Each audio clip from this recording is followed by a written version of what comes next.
Today we will be looking at circles. So throughout this unit we've got a bunch of different conics that we're looking at. The first one is going to be circles. You should be familiar with circles. We first look at the general form of a circle. So it's x minus h quantity squared plus y minus k quantity squared is equal to r squared. When we look at these pieces, every equation always has an x and a y relating each other. The h and the k are representing the center. So we've moved h units right or left and k units up or down to get to the center of our circle. And then the equation is set equal to r squared. The radius is r. But you want to be careful with the equation because it's not set equal to the radius, it's set equal to the radius squared. So if we look at our first example, x plus 3, notice how it's in parentheses, so it's going to be the opposite. So the center is going to be at a negative 3 minus 5 is going to give us a positive 5 for the center of our circle.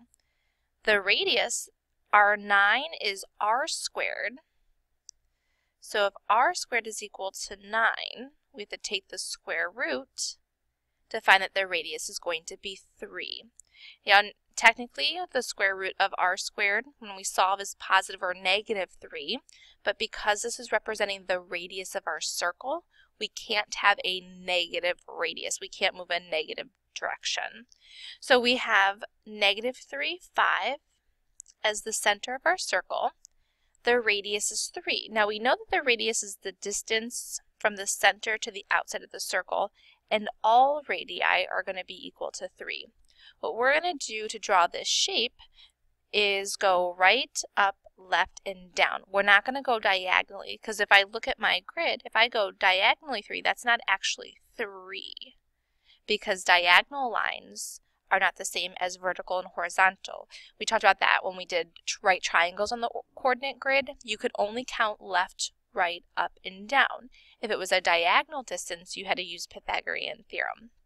So we're going to count 1, 2, 3 to the right, 1, 2, 3 up, 1, 2, 3 left, 1, 2, 3 down.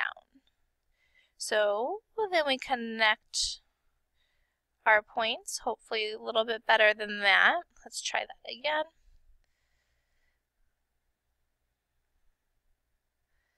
And there's our circle. So given the equation, we can pull out the center and the radius, and we can use that information to draw our circle.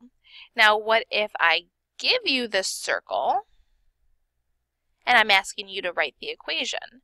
So just like I needed the center and the radius to draw it, given the picture, I need the center and the radius to write the equation.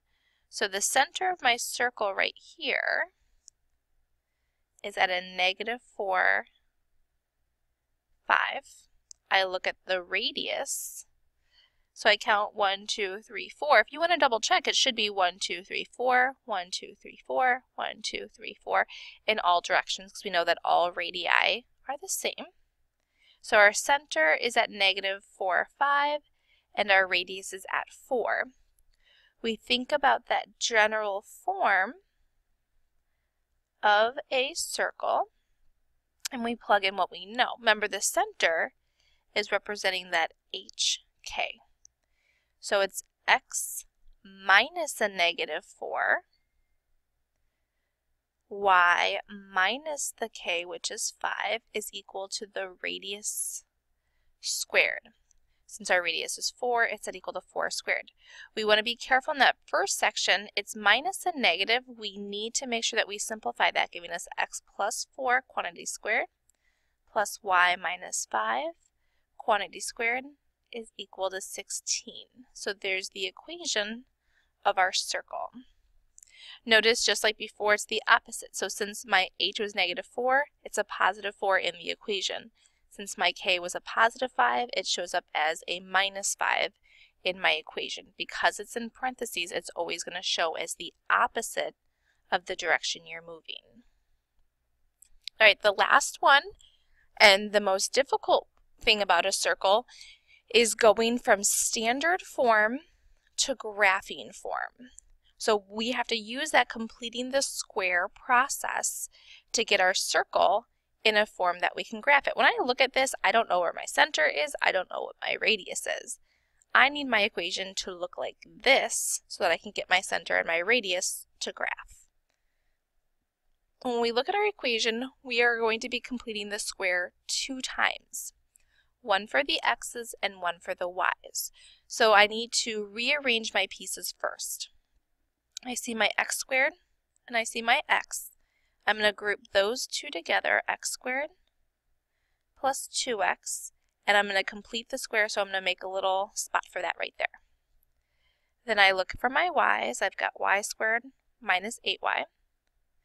So I'm going to complete the square there, so y squared minus 8y plus the spot there. And then I have a positive 1 equal to 0. Now don't forget, with completing the square, since I'm adding a number here for the x's, I have to add a number on the right for the x's. Since I'm adding a number on the left for the y's, I have to add a number on the right for the y's. That's going to keep my equation in balance. So we remember, for completing the square, we take half the middle term, so half of 2 is 1. 1 squared is 1, so I'm going to add 1 to the right and the left. I take half the middle of the y term. That's a negative 4. Negative 4 squared is a positive 16. So I put a 16 on the right as well as the left. The next step is the factoring step. So I'm looking for two numbers that multiply the outside and add them to the middle. The two numbers that multiply to 1 and add to 2 are 1 and 1. Now remember, we created that perfect square trinomial so that when I factored, oops, not that squared. When I factored, I got that same binomial twice. Same for the y's if I multiply the outside and add to the middle. So I'm multiplying to a positive 16 and adding to a negative 8.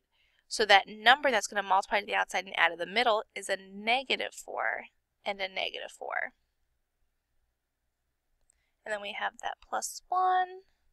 On the right-hand side, we've got 1 and 16 is 17.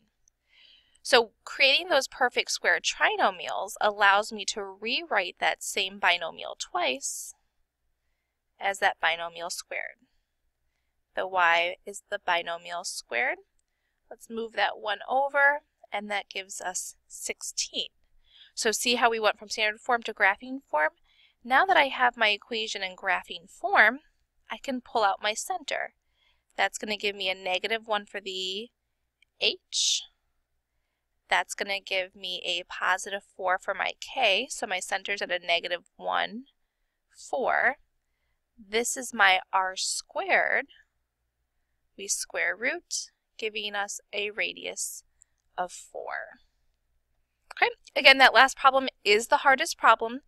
You will need to know how to do that. It's just the completing the square process. The more we do it, the more comfortable you should be with it. And then we're all done.